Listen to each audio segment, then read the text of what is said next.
जी friends, तो हम पढ़ रहे थे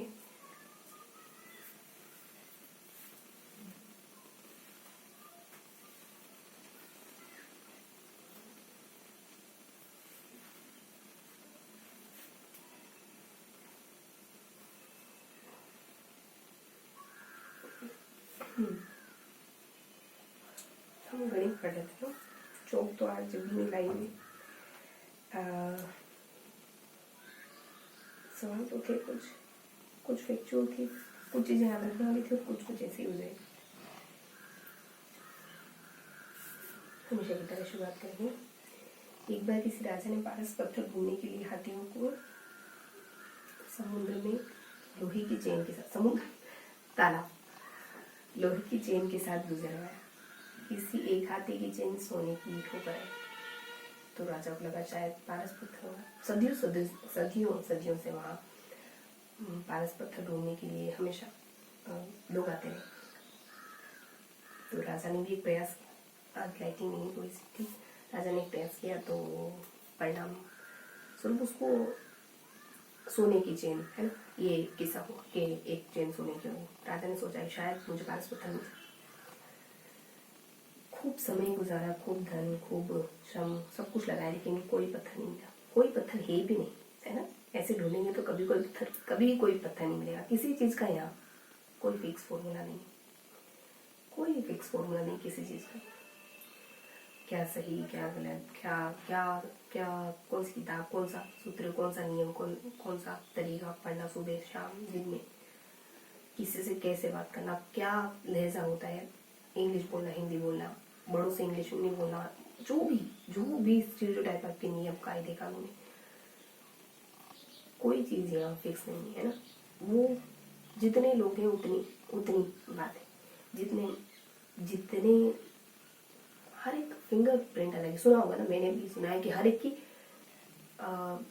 बायोमेट्रिक्स अलग है। तो आप हर एक, हम सब अलग है।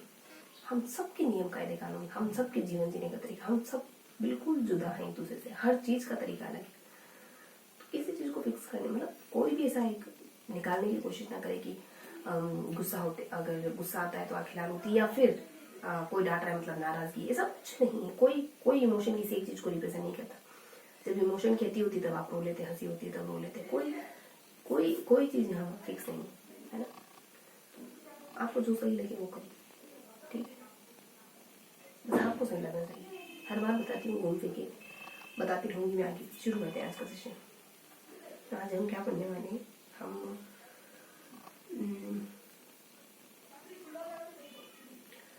हमको है ना कुछ परसेंटेज के आंकड़े याद करने, ज़्यादा समय नहीं होंगी, 10 मिनट, है ना मेरा, ठीक है। तो कुछ परसेंटेज के फिगर याद करने होगा, है ना, ताकि चीज़ें सामने आए तो हम तुरंत मान रख पाए। 3/8 को कैसे लिखेंगे, 7/8 को 5/8 को, है ना, 1/32 को, 1/11 को, 1/9 को, 1/16 को, 1/7 को, है ना। ऐसे कुछ फैक्चुअल ऐसे कुछ फैक्चुअल चीज़ें हमको याद करनी। और 3/6 को, है ना, परसेंटेज में कैसे लिखेंगे। और इसके अलावा कुछ और भी सवाल कर रहे थे हमने।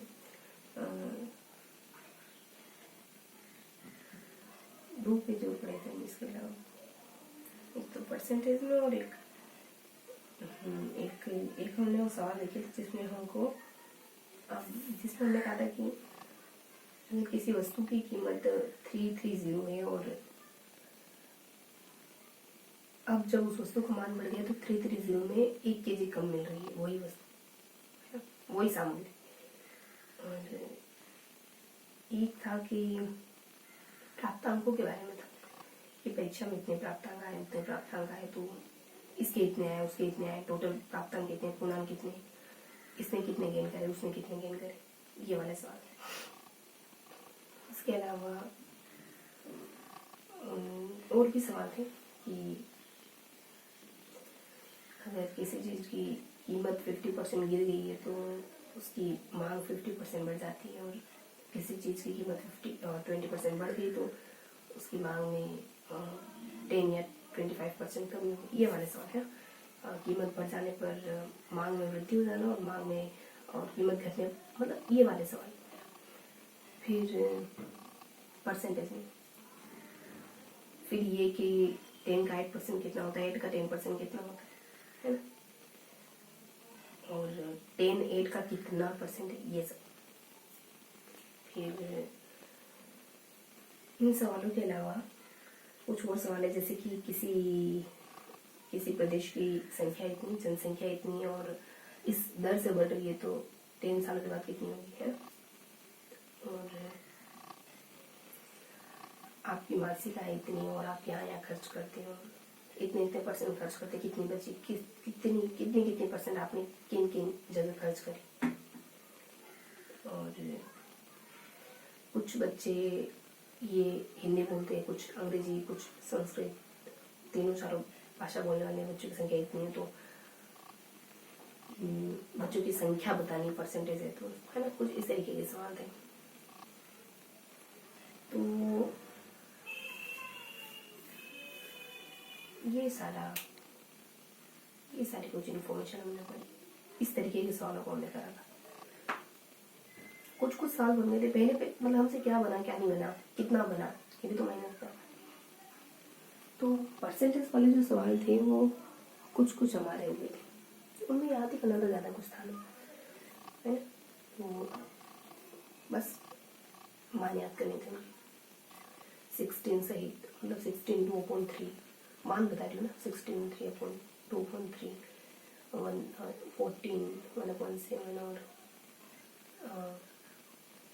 3 1/8 और 9 1/11 और 11 1/9 और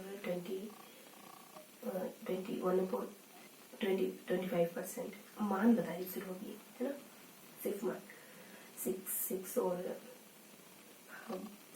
3 7 और 3 7 6 7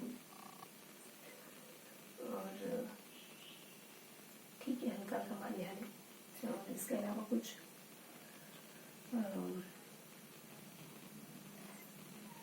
1/2 है ना, ये यहाँ सिर्फ आपको थोड़ा सा हिंट दे, पूरे में बताएंगे सवालों को कैसे करेंगे। उन सवालों को जो मैंने आपको भी बताया, उन सवालों को कैसे करेंगे, तो सूत्र है यहाँ। तो जो मैंने आपको सवाल बताया कि अगर किसी चीज़ की कीमत में कमी हो जाती है तो बिक्री बढ़ जाती है ना, इतने परसेंट। अजीब से सूत्र थे यहाँ, XY समथिंग, XY/100 और X²/100 और X+Y/100, इस तरीके की। और जो लक्ष्मी वाला सवाल बताया ना, उसमें भी कुछ R के इस तरीके के सब सूत्र थे, हम सूत्र ध्यान करे थे, इतना ही है यहाँ। अगले में परीक्षा वाले जो सवाल थे उसमें लगभग चीज़ हमसे बन गई थी, है ना।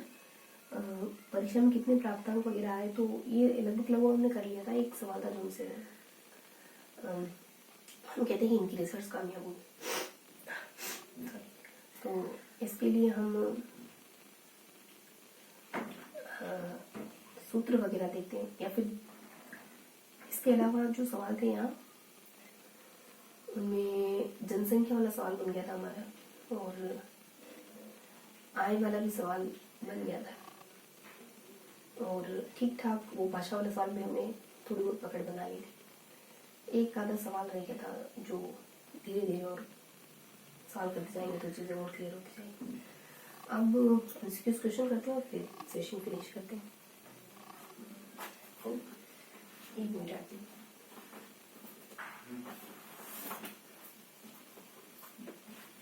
तो 21 एमसीक्यूज करेंगे इस बार, शायद समास है ना, पेज नंबर मिलेगा आपसे, पेज नंबर ध्यान।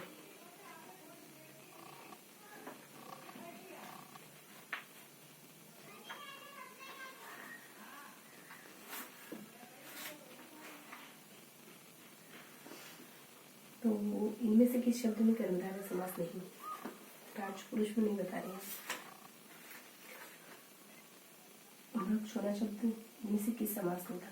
समुद्र पुरुष। तो वृक्ष होना कौन सा समास? तत्पुरुष।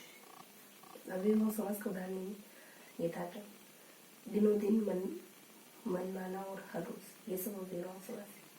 वृक्ष होना तत्पुरुष। कर्मधारय समास महापुरुष में, महात्मा में, काला साप में, राजपुरुष में। इनमें से किस शब्द में द्वंद्व समास नहीं? सर्प नकुल में, राम लक्ष्मण में, वाणी विनायक में, मतलब इन सब नहीं द्वंद्व। इनमें से किस शब्द का समास विरह सही है? गृह प्रवेश, घर में प्रवेश, ये ठीक है ना। वनवास, वन में वास, सर्वप्रिय, सभी को प्रिय, हवन सामग्री, हवन हेतु सामग्री है ना। बाकी यहाँ अलग तरीके से बता रखा, करेक्ट करके बताया। 12 सिंह शब्द में कौन सा समास है? तो बहुव्रीहि। मृत्यु को उन्मुख, मृत्यु उन्मुख, ये सवाल हिंदी के है ना, रहता है ना, मतलब मैथमेटिक के पढ़ रही। मृत्यु उन्मुख, मृत्यु उन्मुख और कर्मधारय समास को उदाहरण नहीं चतुरायन, ये बहुव्रीहि है। और दयालु है जो प्रभु में कौन सा समास है? तो कर्मधारय। कर्मधारय ध्यान के बहुव्रीहि नहीं हो रहा है। किस शब्द में अव्ययभाव समास नहीं? देशभक्ति, देश हेतु भक्ति हो तो तत्पुरुष। नीरव, प्रतिदिन, यथा, ये सब अव्यय है क्योंकि अव्यय आ रहे हैं ये ना। सिर दर्द में सिर में दर्द से ही अव्ययभाव समास कौन सा है? तो यथा शक्ति है ना, अव्ययभाव समास कौन सा? अंशुमाली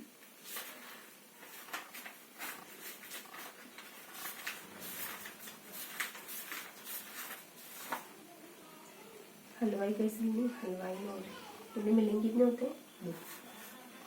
और अंशुमाली में समास बहुव्रीहि, शिव के विपरीत होता है। इस क्रमांक में समास का सही विग्रह तो नराधम, अधम है नर में जो है ना। और किस क्रम में सही सामासिक पद नहीं है? तो जो सही हो रही है गति के अनुसार यथागति, पद प्रतिपद, 6 है माताएं जिसकी, वह है षण मातृ। निम्नलिखित में से कौन सा शब्द संधि और समास दोनों है? पंचानन और ब्रह्म है ना। और शाखमृग में संधि और समास नहीं, शाखमृग में कौन सा समास है? तो बहुव्रीहि। शाखा पर पता नहीं बहुव्रीहि कोई अन्य निकल रहा हो। ये था पूरा सेशन। मिलते हैं किसी अगले सेशन में, तब तक के लिए मुस्कुराते रहिए, दिल से पढ़ाई करते रहिए। जय।